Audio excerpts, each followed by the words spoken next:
There is a fish that lives a mile and a half below the surface of the Antarctic Ocean, in water cold enough to kill a man in 5 minutes, that ends up on dinner plates in Manhattan 8 weeks later. It costs $60 a pound. The people who catch it sleep 4 hours a night for 3 months at a time, in a boat the size of a city block, in the worst water on the planet.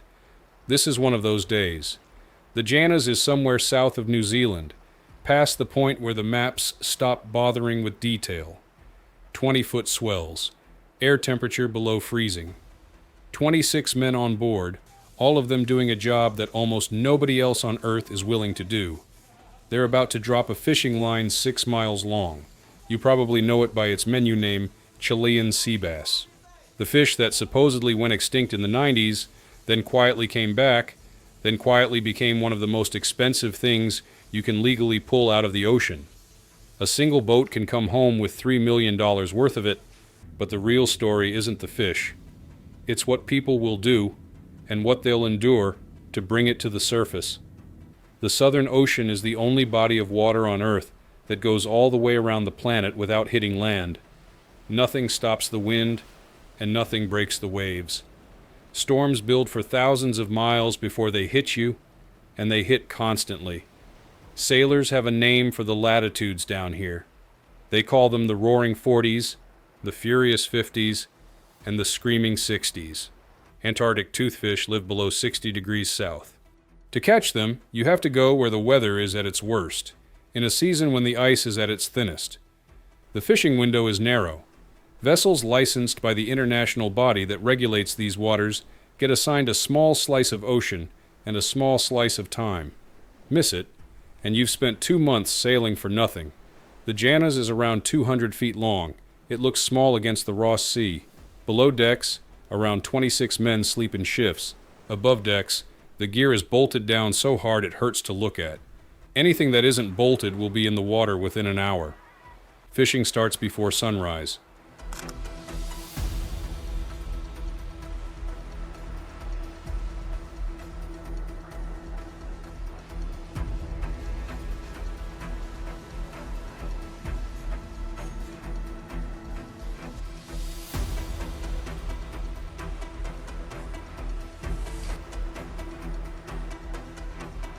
In Antarctic summer, that doesn't mean much. The sun barely sets. The light just turns gray and stays that way. The line itself is the strangest part. When most people picture fishing, they picture a rod or maybe a net. Longlining isn't either of those. It's exactly what it sounds like. A single rope, miles of it, with hooks attached at intervals.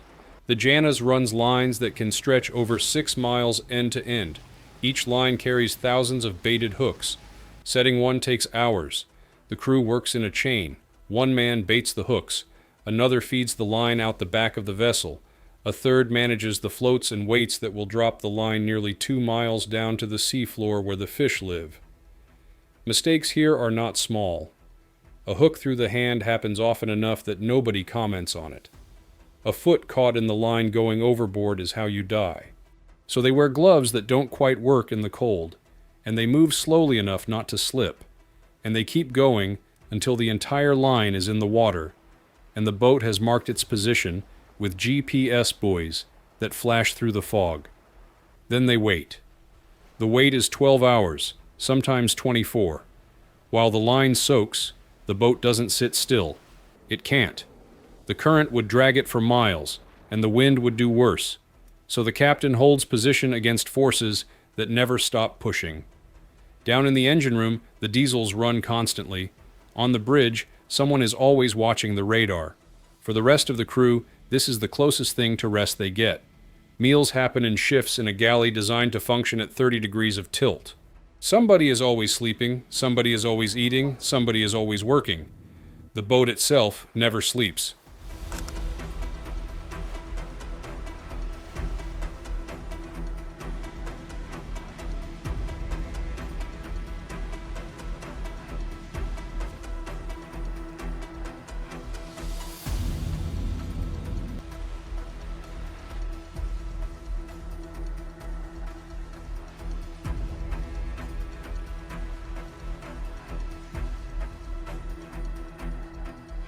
Down in the freezer hold, last week's catch sits in stacks of cardboard boxes. Each box is labeled, weighed, and barcoded. The paperwork on this fishery is as serious as the fishing. Every fish has to be accounted for because the alternative is what happened in the 90s, when the toothfish nearly disappeared completely. We'll come back to that. The line comes back up at the captain's call. Pulling it in is the most dangerous part of the day, and everyone on board knows it. A hydraulic winch does the actual hauling, but the line has to be guided by hand as it comes over the rail. Hooks come up empty most of the time. Sometimes they come up with bait still on them. Sometimes they come up with a fish, and sometimes they come up with something nobody wanted. A toothfish at full size is a strange-looking animal. They grow up to 6 feet long and 200 pounds, with pale gray skin, almost translucent eyes, and a body built to live under pressure that would crush a submarine. They look prehistoric because they basically are. The species hasn't changed much in a very long time. They live for decades if nothing kills them, and they grow slowly, which is part of why they were so easy to overfish. Bringing one over the rail takes 2 men and a gaff hook. The fish is heavy, the boat is moving, and the deck is wet. If the gaff slips, the fish goes back in the water. If the man slips, he might too. There's a steel rail to grab.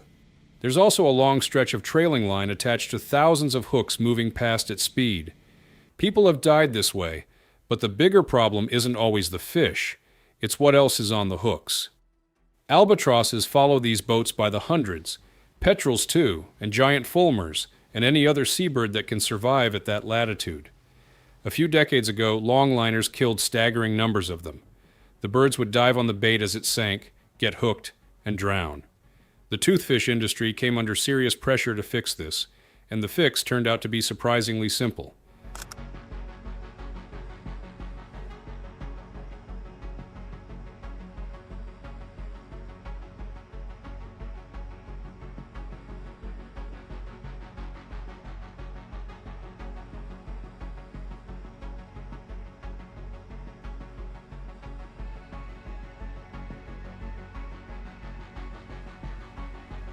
They added long streamers that flap behind the boat as the line goes out.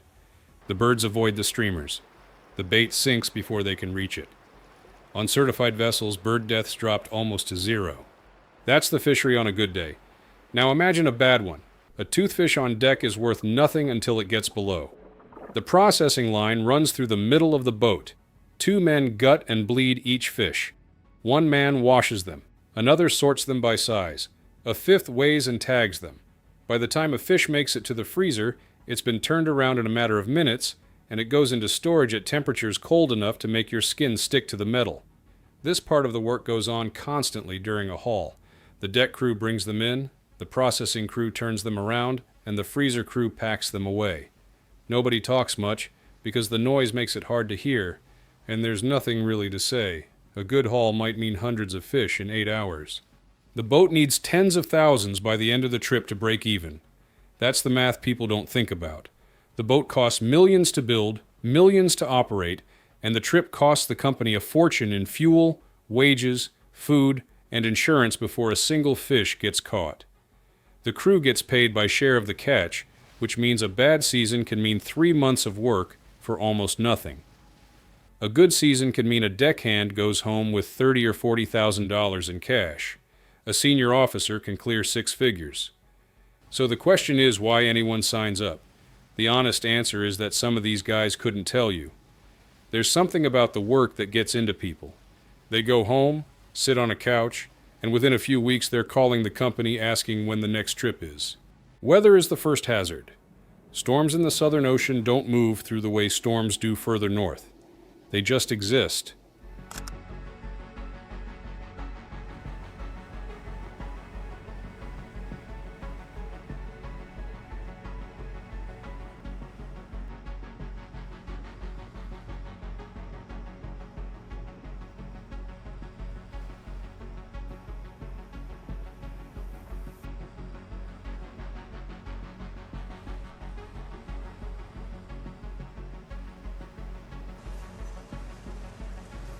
A serious low-pressure system can build waves over 40 feet, and at that height, The wave is taller than the wheelhouse.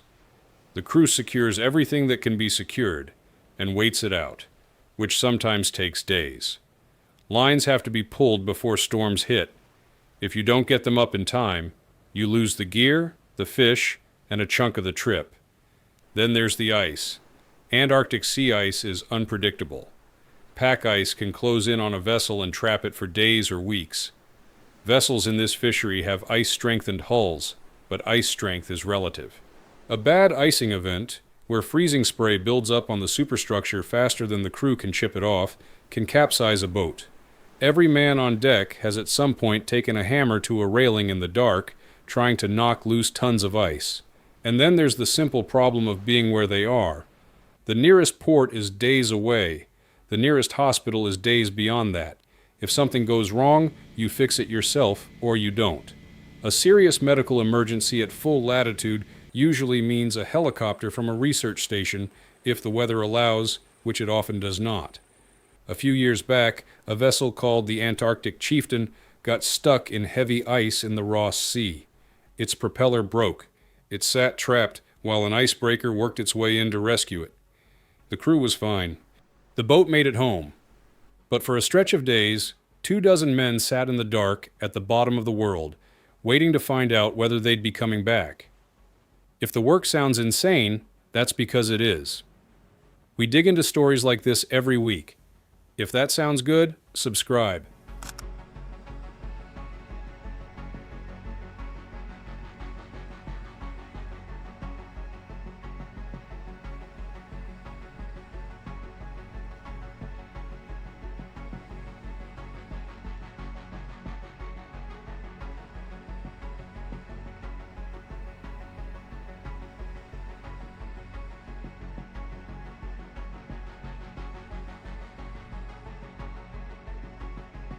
The toothfish industry shouldn't exist on paper.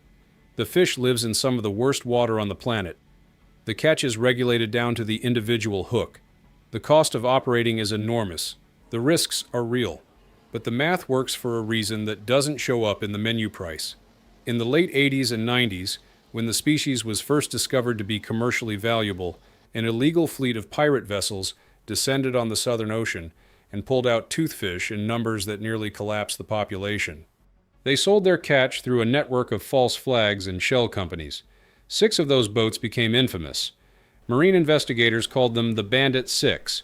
One of them, a vessel called the Thunder, was chased for over 100 days across the Indian Ocean by a Sea Shepherd ship before it scuttled itself rather than be boarded. The captain went to prison. The other 5 were caught or sunk over the next few years. The industry that exists today exists because that one almost destroyed it. Every legal vessel now carries observers. Every fish is tagged. Every position is monitored. The reason the Janus can fish at all is that someone figured out, just barely in time, that there was something worth saving down there. So when a deckhand on the Janus brings a 100-pound toothfish over the rail at 4 in the morning in waters that would kill him in 5 minutes, he's doing more than catching a fish. He's working inside one of the most tightly managed fisheries on Earth. Whether that counts as redemption or just smart business depends on who you ask. The crew themselves don't think about it that way. They think about the next set, the next haul, the next storm, and the day in 7 weeks when they'll see land again. A trip ends when the quota is full or the season closes, whichever comes first. The boat turns north, runs for a week through diminishing seas, and eventually pulls into a port where the fish are unloaded and trucked to processing plants and shipped to restaurants in cities the crew will never visit.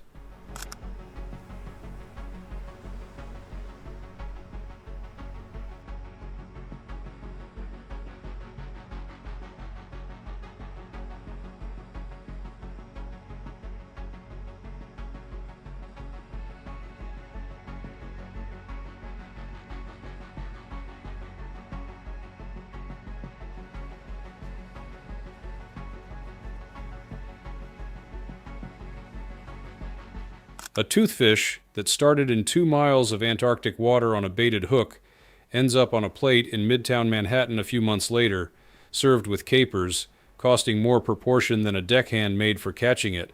That's the trade. 3 months of cold, danger, isolation, and 20-hour days in exchange for a paycheck and the strange satisfaction of having done a job that almost nobody else on Earth is willing to do. The boats keep going back, the crews keep signing on, the fish keep coming up out of the dark. So here's the question worth thinking about. Knowing what the work actually involves, would you take the job for $40,000 over 3 months? Or does the number have to be higher? I've heard people answer both ways.